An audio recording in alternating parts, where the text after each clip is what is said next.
Well, it's Tuesday morning.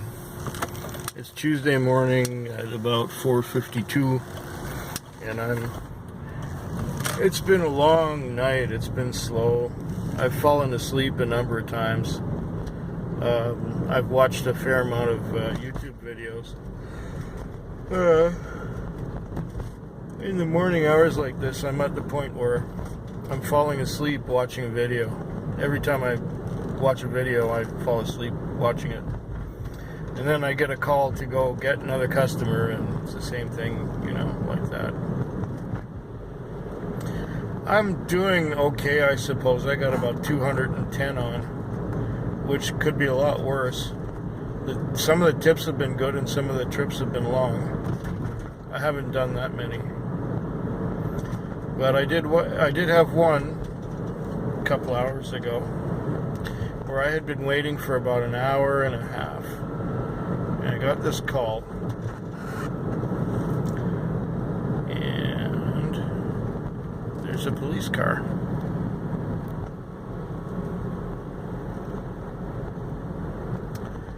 I'll just keep the phone low. 2 police cars.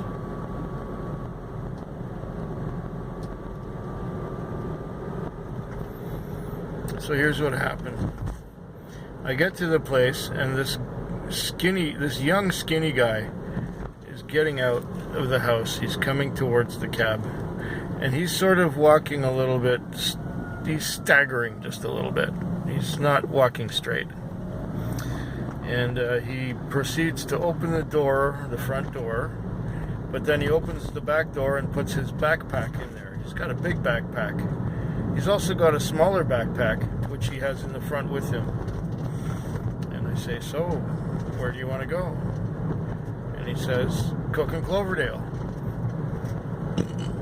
Excuse me. Okay.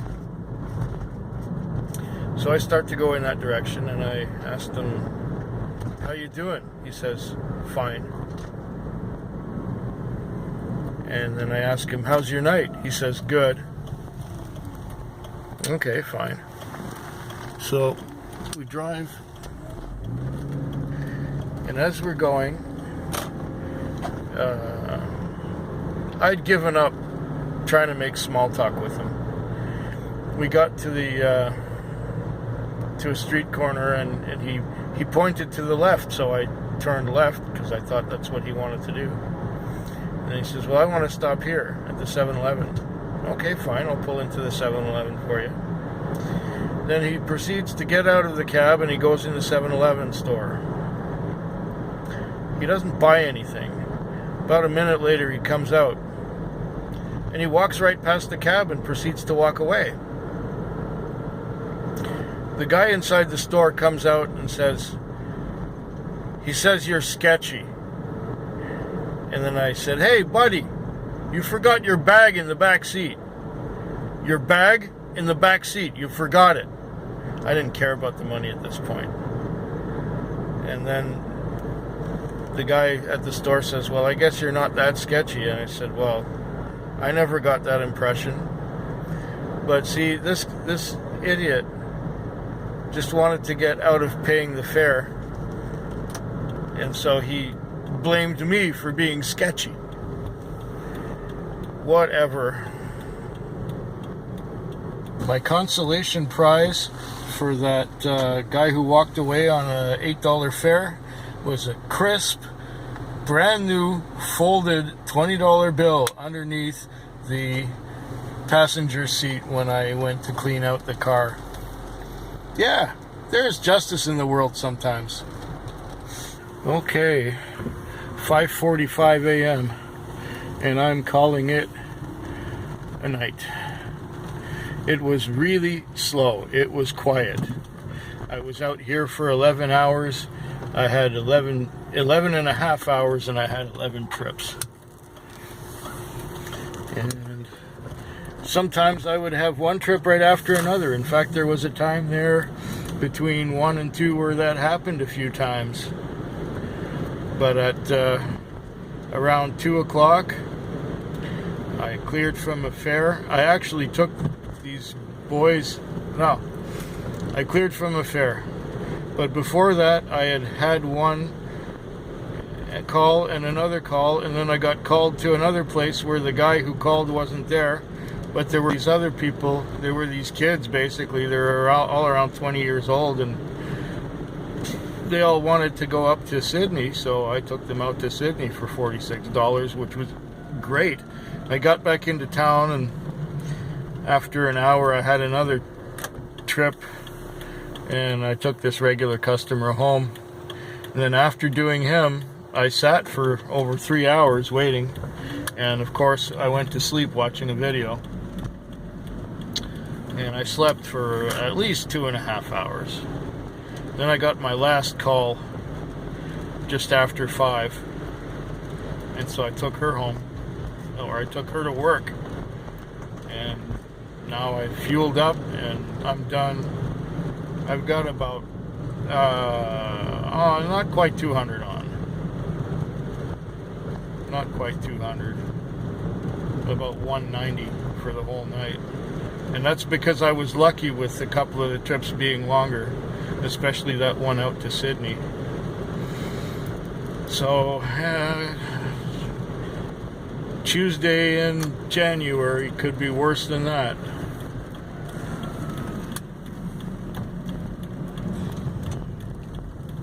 So I'm going to go now and park it. And that is all she wrote.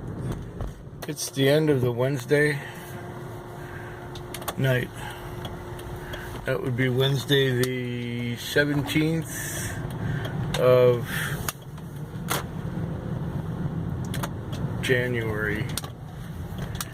Taxi vlog 489. It was real slow at the beginning. I had about $60 on at 9:30.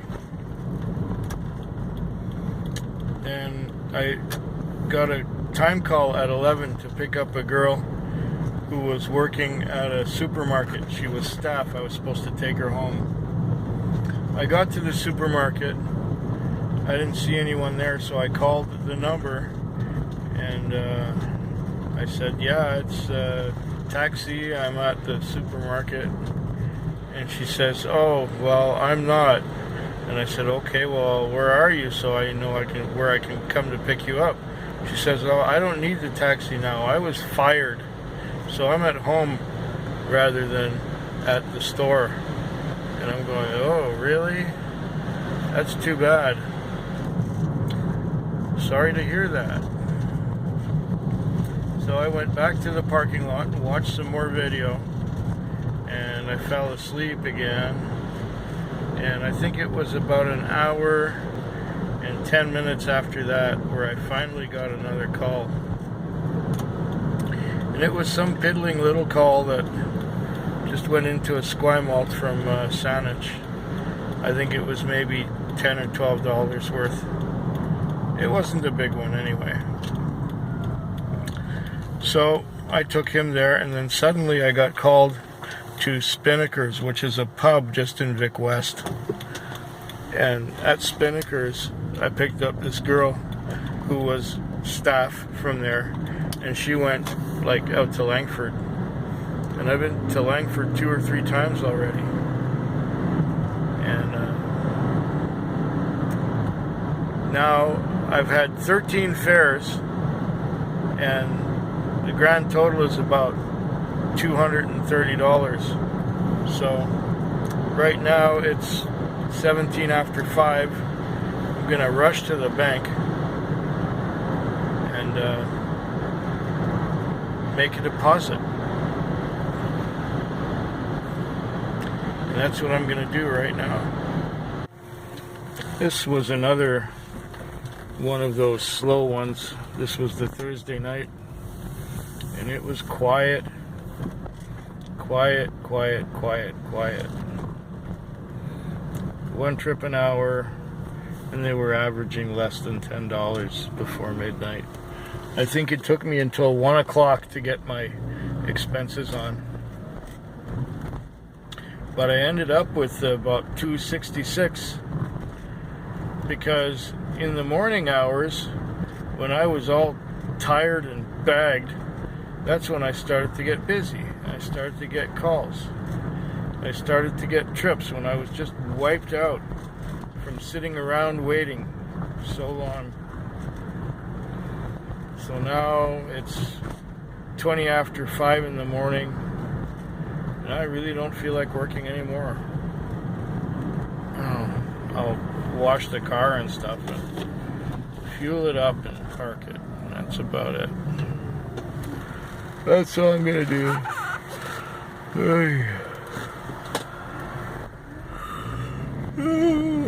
I really am tired. Yeah, so it turned out to be a successful night, even though it was quiet at the beginning. In the end, it's okay.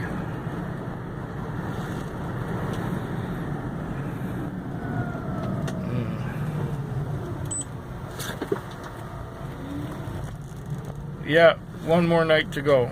That's the Friday night. Talk to you sooner. It's 8 minutes after 3 in the morning, and I just had a very belligerent customer.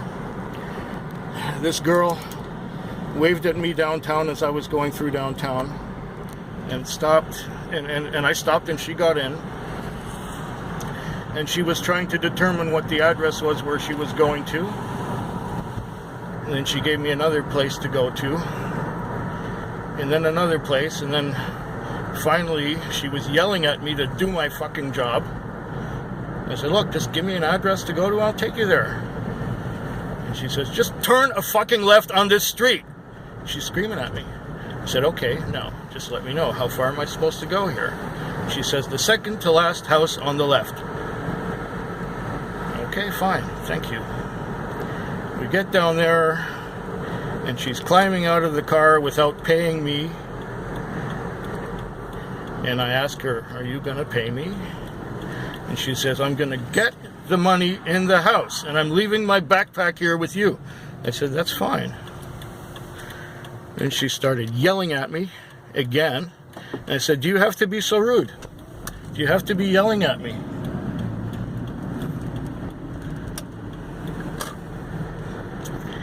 Anyways, I'm still shaking from this incident because this girl was way out. Way the fuck out. Oh. Now I got another call.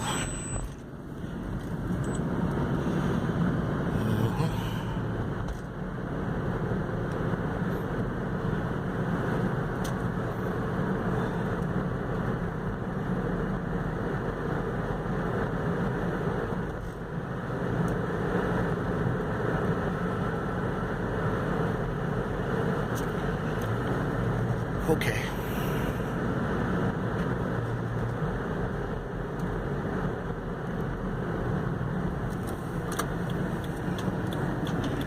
I think I'll do this other call, yeah. Ah, man, I'm still shaking. I'll talk to you later.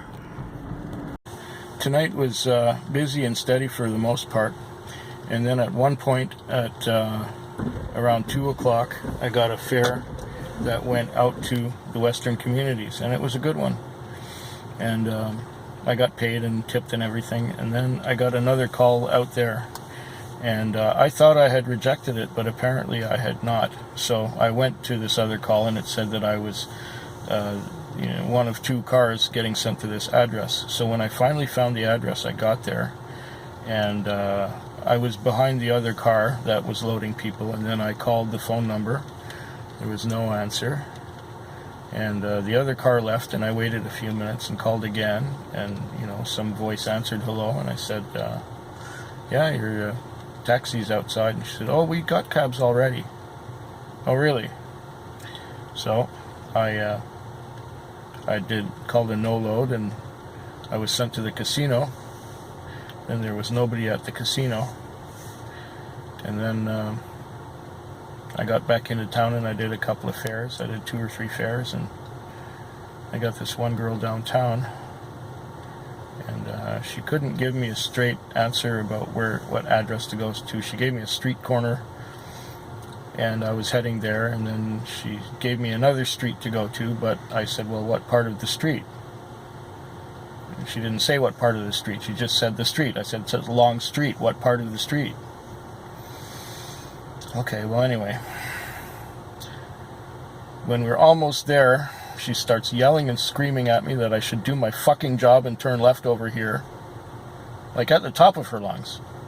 So I just shut up and turned the corner and said, okay, would you let me know when to stop, what house we're going to? She says the second to last one from the end. Okay, fine, I'll take you there. And I took her there, and she was proceeding to get out of the house, out of the car. She was proceeding to get out of that car. And I said, I asked her, are you going to pay? And she said, I should fucking hope so. I said, well, good. And she said, I'm leaving my backpack.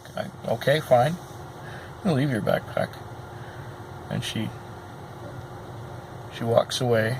And then for some reason she comes back and starts yelling at me to do my job or something. I don't really know what. So I get in the car and start to drive away. But her backpack is still in the car, so I stop. And she comes at me, and I get out of the car, and she's yelling and screaming at me. I say, well, why do you have to be like this to me? Why do you have to yell at me? She didn't answer that. She got in the car, and I said, get out of my car. She wouldn't get out. I said, okay, we'll take you to the police station. And then, and she starts yelling again. I stopped the car. And I said, she said, you going to stop here? I said, well, yeah. And then I turn the corner. I start to drive again and turn the corner, and she starts yelling at me again. I said, look, I stopped the car. I got out of the car, and I said, look, you get out now. Anyway, I got rid of her, and I've been shaking ever since. I'm still shaking. I'm supposed to be picking up somebody right here in about 4 minutes' time, so I'm going to call him on the phone. Anyways, I don't know what was wrong with her, but she and her backpack was gone. I didn't get paid the $8.30 I was owed. So what? So what? She was probably the most belligerent customer I've ever had. And why, I don't know. I just asked her for an address. That's all I did. She gave me a street corner, then she gave me another street, but no address on the street. So if you give me an address, I can take you there. Anyway. She's gone. It's over. That's that. Well, that last call came up here to the airport, and that's good. That was $49 worth, which puts me in the $400 vicinity, which kind of makes up for that belligerent customer. And I'm sure that she was being so belligerent just so that she could get out of paying. They do that, you know.